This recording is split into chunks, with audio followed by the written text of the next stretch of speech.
Welcome back to Field of Screams podcast. Today we'll be talking about Stranger Things Season 5 Part 1.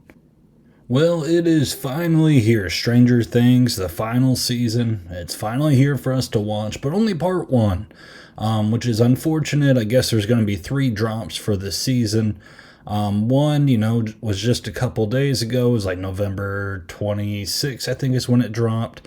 The second drop is going to be like around Christmas, and then I think the final episode, the finale of the show, is going to be dropped on New Year's Eve, I believe. So Netflix kind of has a reputation for that. They did 2 drops for season 4. I remember that. They even did it with Squid Games. It seems like they like to do this with really popular shows. Which I kind of think is disappointing. Like, I enjoyed the last season of Squid Games, but I felt like them dividing up into 2 halves really kind of took the momentum out of the show. Like, I think it was a pretty good season, fantastic season, but I think that was a type of show where you really can't split it up. Well, you shouldn't, but they did anyway, so... what can you do? Netflix is being greedy. I'm sure if the Duffer Brothers, though, if they would have tried to throw some weight around, they probably could have got it all released in one gigantic drop, but hey, it's the last season. They're probably like, whatever. Well, let's get right into it then. So, when I first started this season, the one thing I was kind of wishing / hoping, season 4, it literally ended with Hawkins, the earth kind of splitting open. It looked like hell was about to rise out onto Earth itself. It seemed very doom and gloom, which made me kind of excited. I was like, oh, hopefully that means season 5 will get started hot and heavy. And what I mean by that is, I was like, hopefully we don't do too many segments in school. Like, I feel like the show is at this point to where we don't need to see the boys going to school for like half the season. Then like, things are kind of weird now. Let's go investigate. And then like Nancy becomes like the little detective, and that together they combine and they go and solve this gigantic mystery. The mystery's still lingering from the last season. So I was like, we shouldn't spend that much time noticing something is wrong or noticing something is up. We already have a great villain established in Vecna. So I was just very amped to see it go. And like when the very first episode while I was watching, they did start off with school, and I was kind of like, oh man, but I was being a little too harsh on it, because there's a difference between starting hot and heavy and starting right with the plot and not doing any character development. When there's a time jump, you do have to establish what the characters have been doing. In a show like Stranger Things, there's a lot of characters that you have to keep track of. There's also like some characters, there's some fallout from last season. Max is in a coma. We have to go over, what's been going on with her. Is Lucas still chilling with her? What's the updates with that stuff? Which obviously, she'd still be in bad shape. It'd be weird if this season started and she was walking around like, oh, I'm feeling pretty good now. That was to be expected, but they still have to show it. They do. So, the very first episode, like as I was watching it, I'm like, all right, they're going to catch us up with everything. They're telling us about, these little crawl missions that Hopper's doing. Eleven's been training. We're seeing the dynamics of the other characters, Robin and Steve kind of working with, the little podcast or radio show. And, just kind of seeing the fallout of the entire town being quarantined. All the cracks that happened from season 4, they placed like steel in the cracks, and kids started sledding on it, and the police were like arresting them. That was kind of funny. One thing that made this season a lot better than season 4, at least for me, is all the characters were kind of together this season. In season 4, they really had that trouble of, half of the kids like kind of moved away to a completely different state. Hopper was off in Russia. And then the other, like, it took so much time to get plot points from the 3 different parties and like, mingling them all together to where they end up in the same spot to where they can finally fight the bad thing. That was just way too much, at least in my opinion. And I think season 4 kind of suffered from that. I feel like a lot of characters sat in a corner in season 4. Like Jonathan, it felt like all he did in season 4 was become a pothead, and he was slowly losing Nancy. And it's kind of like, oh, wow, Jonathan, who, I kind of had my problems with him earlier in the show, but they do kind of they redeem him because his brother goes missing and there's like an emotional arc to it. But he was flawed in the beginning when he's taking pictures of Nancy, like while she's I think she didn't have clothes on at a certain point, or maybe making out with Steve or something. It was very weird, and I always found it weird that Nancy became Jonathan's girlfriend instead of Steve. Steve was a douche in the beginning of the show, but he had a redemption arc himself, and instead of going back to Steve, she goes with Jonathan, who was creeping on her with a camera. But that's another season, that's another topic for another day. It does relate, though, because now in season 5 we do have the dynamics of Steve and Jonathan almost kind of competing for Nancy. They're not coming out and fully saying it, and both of them are kind of sick of each other for kind of getting in each other's ways. But I feel like the show could go either direction with it, who Nancy's going to end up with. Maybe she ends up with neither of them, I don't know. But it is kind of a fun dynamic, and it's a lot more fun this season, Jonathan competing with Steve rather than him just smoking weed and just kind of acting like a downer the entire time. Another character I feel like they did better this season than season 4 is Robin.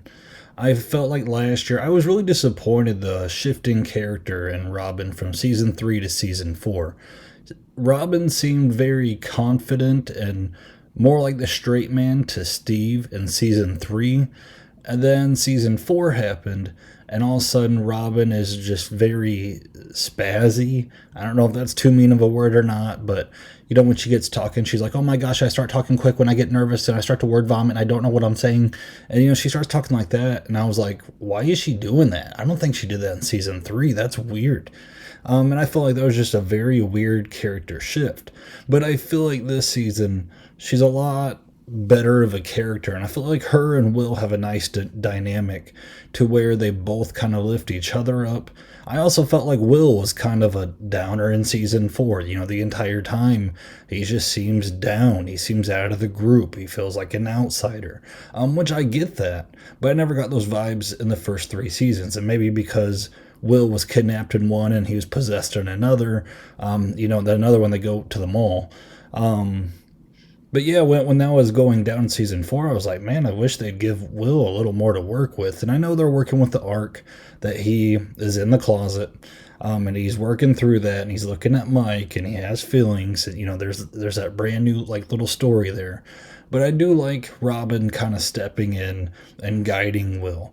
And it leads to him actually doing something as a character instead of always seeming sad, and talking to Mike for 4 seconds, and then when he hugs Eleven, he looks at the ground and then looks even more sad. He actually is more of a character this season, which is a good thing. There's really not any characters this season that really have annoyed me. Even Erica, I found her a little annoying in past seasons, and even this season she had me laughing with the whole pie scene, and she's like, you should have ate your pie, and then she stabs the girl in the neck. It was brutal, but I was cracking up. I like her in this season a lot more. So they did a really good job of doing that. There's only one character where I'm kind of like, I don't know if I like where he's going, and that is Dustin. Dustin is kind of one of the poster boys for Stranger Things, especially in the early seasons. If you asked anyone in season 1 or season 2, who's one of your favorite characters, they're probably saying Dustin. And he, in this season, he's obviously grieving Eddie, and that's obviously the cause, and it's obviously setting up something to where, because him and Steve are always fighting, but this season it seems a little more vicious. And Steve even tells him, will you take some responsibility? And as he's saying that, you're almost like, yeah, come on, man. And Dustin just keeps arguing it, or he'll call Steve dumb. And it's like, man, Dustin's kind of turning into a douche here. I was really surprised by that. And the little arc of him fighting with the jocks, I feel like it wasn't really needed. I get why it's happening. I get Dustin's pushing out because he still wants the Hellfire Club to exist and he wants to wear the t-shirt, and the one boy thinks they represent the devil. So I understand there's that plot point. But at this point of the story, I'm kind of like, I don't care about the jock. I really don't. I want to know more about Vecna. Tell me more about that stuff. We have an entire army that Eleven and Hopper are trying to fight. Let's get more into those details. But, it's not like they rushed anything in these 4 episodes. But if something seems rushed towards the end, I probably will go back to, well, we didn't have to spend time with Dustin fighting jocks early on in the season. It really wasn't needed. It's also kind of funny how they're treating Murray this season. Murray is literally like if you're playing a video game and there's always a little shop that has little potions that you can buy to where you can heal your character, and that shop will just pop up in random spots in the game, and sometimes they'll even do an inside joke and they're like, yeah, I don't know why a shop's here, but feel free to buy whatever you want. That's exactly what Murray feels like this season. He is a very comedic character, and he doesn't need to be with the group 24/7, even though a lot of times when he is, at the very end of this season, he's serving his purpose. He's still making me laugh. I think he's a great addition to the show, but I do like how he has just a little pop-up smuggle shop and just dropping off random items to, the main people. Now, there's a point in this show that it made me feel really, really stupid. So when Mike's younger sister gets abducted, which, by the way, the abduction scene was pretty cool. I thought for sure that the Wheelers' parents were gone, and I was like, man, I really like them. I'm shocked that they're gone. But, they stopped by the hospital. The mom seemed all right, and I think the dad was all right, too, unless they said he died and I just didn't catch it. But yeah, that was surprising to me when, they actually got stabbed and everything. I was like, oh my gosh, they killed the parents. But it doesn't appear so. But I will say I think, is it Holly? Holly, Mike's younger sister. She was seeing things earlier in the show, so you knew she was going to play a part. Vecna takes her to the house, and when he does, he tells her to stay in the house. She gets the little note, tells her to go to the rock, and during those little scenes, someone's spying on her. And as I'm watching it, I'm like, this is kind of weird. And my wife, while we're watching, she goes, who's spying on her, right? And I'm just kind of sitting there, and I had this little funny thought in my head that they were going to pull the Henry, Mr. Wixit or whatever they called him, the little kid imaginary name. In my head, I was like, don't tell me that they're going to make a good Vecna and then a bad Vecna. And I thought Henry was going to be a good Vecna, and then bad Vecna was going to be the one on the earth, not in the upside down. I don't know. It's very hard to explain. I couldn't quite figure it out in my head. But I just recently watched Hellraiser 3, and that one kind of played with the idea of having a good Pinhead and a bad Pinhead, and they kind of fought each other. And I was like, oh no, we're going down this path again. So when my wife says that, I look over and I said, is it good Vecna? And she goes, what are you talking about? I was like, I don't know. I was like, is it an actual character, you think? And she goes, yeah, it's an actual character. And I sat there and I was like, oh, I know. It's Eleven's sister from season 2. And she's like, what are you talking about? I was like, what? Do you actually know? And she goes, I think I know. And I'm like, well, hold on, just give me a little bit. And then at the very end of episode 3, when they do that big reveal and you see the footsteps and someone's coming and they're about to reveal who's been spying on her, and I'm sitting there and I see the footsteps and I see Blue Jeans and I say, oh my gosh, Billy's back, Max's brother. And then it's actually Max. And then when I was like, oh, it's Max. And then she's like, duh. And I was like, yeah, I feel really dumb right now. And so she's making fun of me in the show every time there's been a reveal. She goes, oh, was it Billy? Or, oh, was it good Vecna? I was so far off. I wasn't too far off, though, because they did bring back Eleven's sister at the very end. And when that happened, I was like, see, I told you they would do it. Now, if Billy does come back in Volume 2, I am going to claim to be psychic here, okay? Because that's just going to come out of left field. But hopefully they do not commit to a good Vecna. I do not want to see Vecna turn good. I do not want to see a shade of Vecna that is good. I want Vecna just to stay bad because he is a very cool bad guy. And he needs to stay as a bad guy, and he needs to die as a bad guy if they kill him off, which I'm guessing they will. Because they'll either kill him off or kill everyone else off, and I doubt they'll do that. Someone probably will die, though, and I do have a guess as to who it's going to be. I definitely think at some point Hopper is going to go. They are being very sentimental with his character in this season, and they keep doing flashbacks to like him with his former wife and his kid who is dying. And I just feel like they are going to use it to pull this emotional rug out from underneath us. I feel it's coming. There's some people who think 11 will probably die this season. I think that's a strong possibility, because how does 11 exist in a normal society when the army's constantly chasing her? I don't know. So that's kind of a tough one. Those two characters, they might be goners, sad to say. But, we'll see over these next couple episodes. Overall, all the episodes were fairly entertaining, but I think it's hard to disagree that the fourth episode is by far the best one in this season. Like, it does feel like a finale. It was full of action. It was full of gore when all the Demogorgons were coming and just taking out all the army guys. That was awesome stuff. And I love the appearance of Vecna.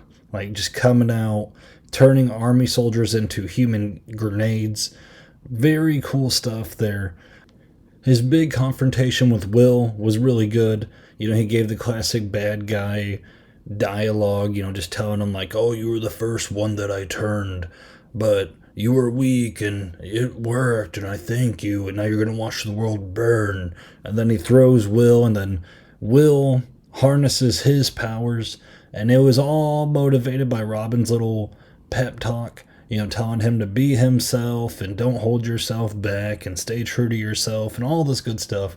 Again, they did a lot better with Robin and Will this season, but, this was just icing on the cake for Will's character, basically turning into 11 2.0. Actually, he's technically good Vecna, isn't he?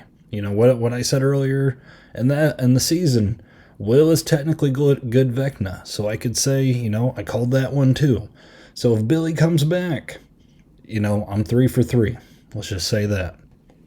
Also, one more little detail that I kind of liked, and I kind of picked it up later. When Robin gave Will the pep talk, she talked about there was a girl that she liked, and Will was like, how did you know that she liked you back? And she goes, oh, well, we kind of horsed around, and it was just little things, like we nudged each other with our elbows, and I saw that as she reciprocated it, it probably meant that she liked me, and then it just kind of snowballed. And whenever Will talks to Mike later on in the episode, he kind of gives Mike like a little nudge with his elbow, in a playful manner. And Mike does not match it back, which after the fact, Will looks down, and that's when Robin gives him the pep talk. So I feel like in a way, when Will becomes this wizard or the good Vecna, whenever he does that, like that's him kind of claiming, he doesn't have to rely on someone else. Like, and then he kind of realizes that Mike is his like best friend, and he doesn't have to be like in love with him. So I thought that was a cool little way they spun it. And Robin's character served that purpose to kind of help Will reach the point to where he could become good Vecna. So I did like that little aspect to it. So yeah, season 5, very solid start. Can't wait for volume 2. We'll see, what else breaks out in volume 2. I'm guessing we're going to get a Dustin redemption arc after him being so moody in volume 1. I'm going to guess there's probably going to be some deaths. I find it very hard to believe that no one from the main cast will die. My guess will be Hopper. I hope not. But I could definitely see it happening. Maybe 11. Maybe Will. Who knows? Anything can happen. It is the final season. They nailed it down. I highly doubt they will go back and do a season 6. I really don't think so. I think this will be the final one. I know this is constantly said with like horror movies, but I do feel like they realize that, this is the peak of the popularity.